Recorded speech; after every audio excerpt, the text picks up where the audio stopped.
এনটিআরসির মাধ্যমে নিয়োগ কমিটির হাতে যাবে কিনা এই বিষয় নিয়ে অব্যাহতভাবে আলোচনা চলছে।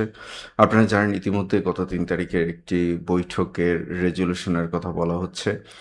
যদিও সেই বৈঠকে সিদ্ধান্ত নেওয়া হয়েছিল যে এনটিআরসি কেবলমাত্র নিবন্ধন সনদ প্রদান করবে, কিন্তু সুপারিশ করার কাজটি প্রতিষ্ঠান করবে, অর্থাৎ কমিটি করবে, যেটাকে আমরা বলছি নিয়োগ। তো সেটা নিয়ে অব্যাহত আলোচনা হচ্ছে, আলোচনা, সমালোচনা, আন্দোলন, বিতর্ক সবকিছু হচ্ছে। এর মধ্যে মাননীয় শিক্ষামন্ত্রী মহোদয় গতকালকে 10 তারিখ এবং আজকে 11 তারিখ স্পষ্ট করেছেন যে এই বিষয়ে সিদ্ধান্ত হয়নি, কেবল আলোচনা হয়েছে। তো এখন এর পাশাপাশি আরেকটি প্রশ্ন এখন, যে তাহলে প্রতিষ্ঠান প্রধানের যে নিয়োগ, সেই নিয়োগটিও কি কমিটির কাছে যাবে কিনা, অথবা প্রতিষ্ঠান প্রধান নিয়োগের ভাইবা কবে নাগাদ অনুষ্ঠিত হবে। আজকে একটি নিউজ প্রকাশিত হয়েছে প্রতিষ্ঠান প্রধানের নিয়োগের ভাইবা কবে। তো যদিও এই নিউজের আগে আমি আলোচনা করেছিলাম আমার পাঠঘর তথা আপনাদের পাঠঘরের পক্ষ থেকে, যে প্রতিষ্ঠান প্রধানের ভাইবাটা খুব সম্ভবত আগস্টে হবে না, আগস্টের শেষ দিকে বা আগস্টে আমরা জানতে পারবো যে ভাইবা কবে নাগাদ শুরু হবে। আসসালামু আলাইকুম, যে যেখান থেকে আমাদের ভিডিও দেখছেন, আমার পাঠঘরে আপনাদেরকে আরও একবার স্বাগতম। আমরা প্রতিষ্ঠান প্রধান ভাইবা নিয়ে কথা বলছিলাম। এর আগে বিষয়টা একটু পরিষ্কার করে নিই, যদিও এই বিষয়টি নিয়ে আমি গতকালকে এবং আজকে 2টি ভিডিও দিয়েছি।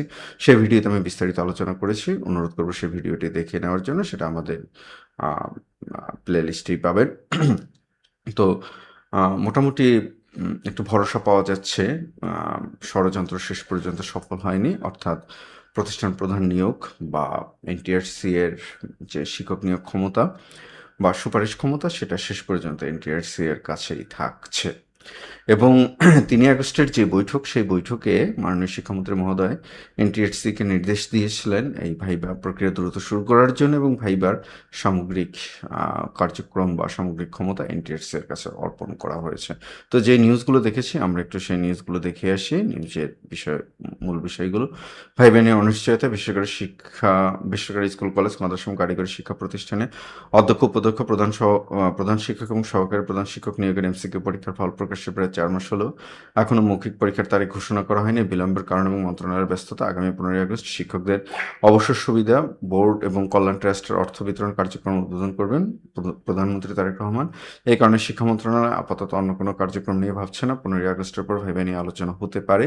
এনটিআরসির সচিবের বক্তব্য: এনটিআরসির সচিব এম রিজাউনুল হক জানিয়েছেন যে দ্রুত ভাইবা শুরু করতে মন্ত্রণালয়ের নির্দেশনা রয়েছে এবং সে অনুযায়ী এনটিআরসি কাজ করছে, তবে সুনির্দিষ্ট তারিখ এখনও নির্ধারিত হয়নি। পরীক্ষার ফলাফল এবং পরিসংখ্যান: 18 এপ্রিল পরীক্ষা অনুষ্ঠিত হয়। 48,146 জনের বিপরীতে উত্তীর্ণ হন 14,942 জন। প্রার্থীদের উদ্বেগ: দীর্ঘ 4 মাস ভাইবার তারিখ না পেয়ে চূড়ান্ত নিয়োগের অপেক্ষায় থাকা প্রায় 15,000 পরীক্ষার্থীর বা প্রার্থীর মধ্যে ক্ষোভ এবং উদ্বেগ বাড়ছে। এটা খুব স্বাভাবিক, এবং এর সাথে সাথে যদি কিছু ষড়যন্ত্র যদি সক্রিয় থাকে বা কিছু কুচক্রী মহল যদি সক্রিয় থাকে, উদ্বিগ্ন হওয়াটাই খুব স্বাভাবিক।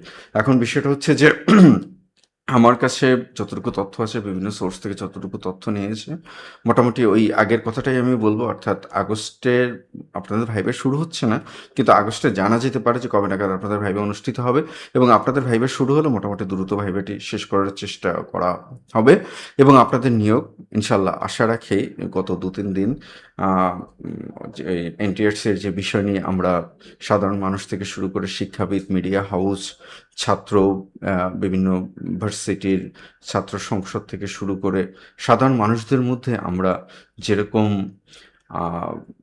প্রতিক্রিয়া দেখেছি, এই অবস্থায় আমরা আশা করতেই পারি যে সংশ্লিষ্ট কর্তৃপক্ষ এনটিআরসির কাছ থেকে নিয়োগ ক্ষমতা বা সুপারিশ ক্ষমতা কেড়ে নেওয়ার যে পরিকল্পনা করেছেন, সেখান থেকে তারা ফিরে আসবেন। তো এই অবস্থায় আপনাদের ভাইবার প্রস্তুতি নিতে হবে।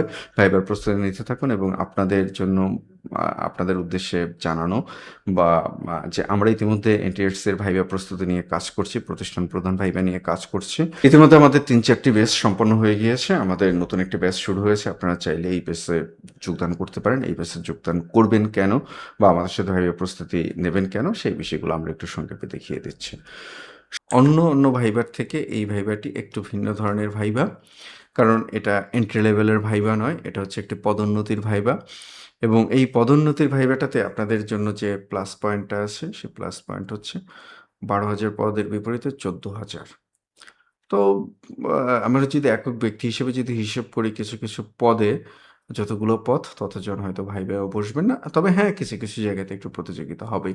আর যেহেতু এটি একটি পরীক্ষা সুতরাং প্রতিযোগিতাটা থাকাটাই স্বাভাবিক এবং আপনারা তো ইতিমধ্যে আ একটি প্রতিযোগিতামূলক পরীক্ষার মাধ্যমে অর্থাৎ যেটাকে আমরা লিখিত পরীক্ষা বলছি, এমসিকিউ লিখিত পরীক্ষা, সে পরীক্ষায় উত্তীর্ণ হয়েছেন। সুতরাং প্রতিযোগিতায় আমি মনে করি না যে আপনাদের কোনো ভীতি থাকতে পারে এবং আপনাদের যে অভিজ্ঞতা এবং আপনাদের যে প্রজ্ঞা, আমি দৃঢ়ভাবে বিশ্বাস করি ভাইবা নিয়ে অন্তত আপনাদের কোনো প্রবলেম হবে না। তবু তারপরও যেহেতু একটি ভাইবা কিছু বিষয় থাকে, প্রফেশনালিজম থাকে, কিছু আ টেক্সট বুকীয় কিছু বিষয় থাকে।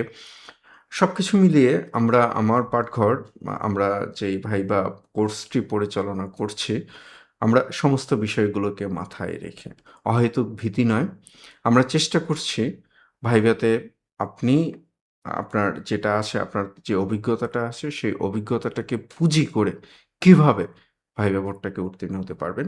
তো আমরা সার্বিক এই ভাইবার বিষয়গুলো, সেগুলো আমরা বিভিন্ন ক্লাস অনলাইনে যে ক্লাসগুলো নিয়েছে বা যে সেশনগুলো পরিচালনা করেছি, সেগুলোতে আমাদের YouTube এ দেওয়া আছে। সেখান থেকে আপনারা দেখে নিতে পারেন। আর আপনারা যদি আমাদের সাথে যখন কার্যক্রমটা শুরু করবেন, ইনশাআল্লাহ আমাদের শনিবার থেকে একদম নতুন ফ্রেশ ব্যাচ শুরু হবে। তো স্ক্রিনে আপনারা যেটা দেখতে পাচ্ছেন, আপনারা একটি ভাইভা গাইড যেটা কোর্সে ভর্তি হলে এটা সম্পূর্ণ ফ্রি। এটা হচ্ছে দ্য আল্টিমেট সাকসেস গাইড আমার পাঠঘর, প্রতিষ্ঠান প্রধান নিয়োগ সহায়িকা। তো এইখানে আমরা আমাদের এই গাইডটি হচ্ছে প্রায় ৮৭ পৃষ্ঠার। আমি চেষ্টা করছি এটা আরেকটুকু আপডেট হবে। মোটামুটি ১০০ আ পৃষ্ঠার মতো হবে এবং এর পাশাপাশি এর সাথে আপনারা যে বিভিন্ন যে আপনাদের গ্যাজেট বা পরিপত্র বা বিধিমালা এগুলো যুক্ত হবে।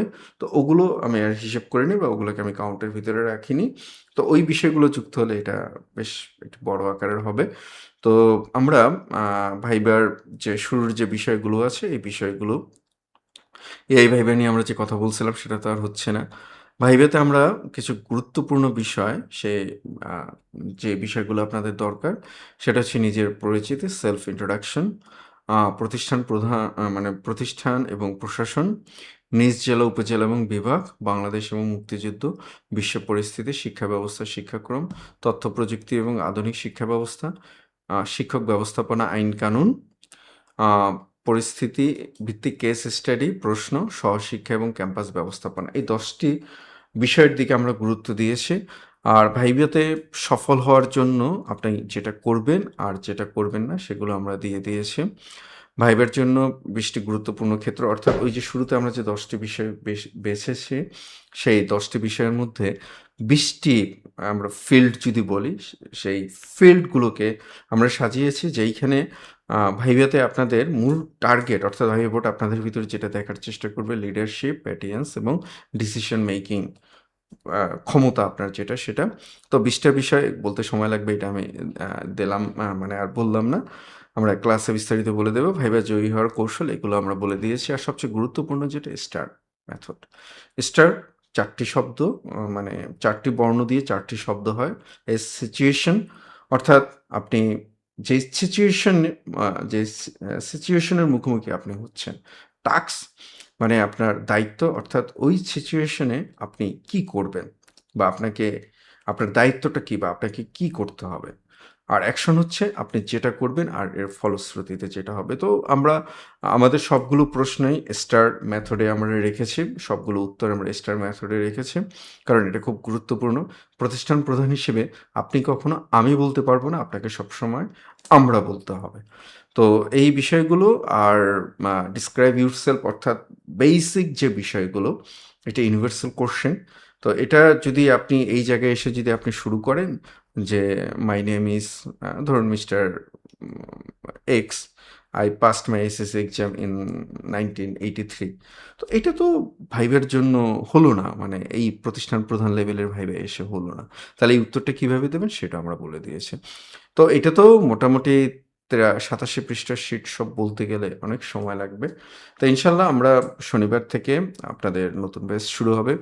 ইতিমধ্যে যারা আমাদের সাথে কোর্স কমপ্লিট করেছেন, সেই সম্মানিত শিক্ষকরাও থাকবেন এবং আপনারা যারা নতুন আসবেন, আপনাদেরকে নিয়ে একদম ফ্রেশ একটি ব্যাচ শুরু হবে। মাত্র ৬০ টি ক্লাস, যেটা আমরা ২ সপ্তাহে শেষ করে দেওয়ার চেষ্টা করি। তো শেষ করে দেওয়া মানে যে আমাদের যোগাযোগ বা আমাদের কার্যক্রম থাকবে বিষয়টা এমনটা না। অর্থাৎ একদম ১ম দিক থেকে যে সমস্ত সম্মানিত শিক্ষকরা আমাদের সাথে যুক্ত হয়েছেন, তারা এখনো যুক্ত আছেন এবং কিন্তু আমরা যে নতুন যে সেশন যখন শুরু করব সেটা একদম নতুন করে হবে। তো আপনারা যারা এই কোর্সে ভর্তি হতে চান বা এই কোর্সে অংশগ্রহণ করতে চান, যেহেতু সময় বেশি হয়তোবা পাবেন না। আর ভাইবার তো কিছু বিষয় আছে প্রস্তুতির বিষয়। তো স্ক্রিনে দেখানো নাম্বারে যোগাযোগ করবেন। আপনাকে বিস্তারিত সব জানিয়ে দেওয়া হবে। WhatsApp এ নক করতে পারেন অথবা কমেন্টও আমাদেরকে জানাতে পারেন। তো সবকিছু মিলিয়ে ভাইবার জন্য একটু সামান্য অল্প একটু প্রস্তুতি দরকার এবং আমার পাঠঘর আমি বিশ্বাস করি এবং আমাদের সম্মানিত শিক্ষক যারা ইতিপূর্বে আমাদের সাথে ছিলেন, সবাইকে নিয়ে আমি বিশ্বাস করি যে হ্যাঁ, আমাদের পক্ষে ভালো কিছু করা সম্ভব। সবশেষে সবার জন্য শুভকামনা, ভালো থাকবেন। ইনশাআল্লাহ আবারও দেখা হবে আপনাদের সাথে। যাওয়ার আগে যারা এখন পর্যন্ত আমাদের চ্যানেলটিকে সাবস্ক্রাইব করেনি, আমাদের চ্যানেলটিকে সাবস্ক্রাইব করে ফেলুন। আসসালামু আলাইকুম।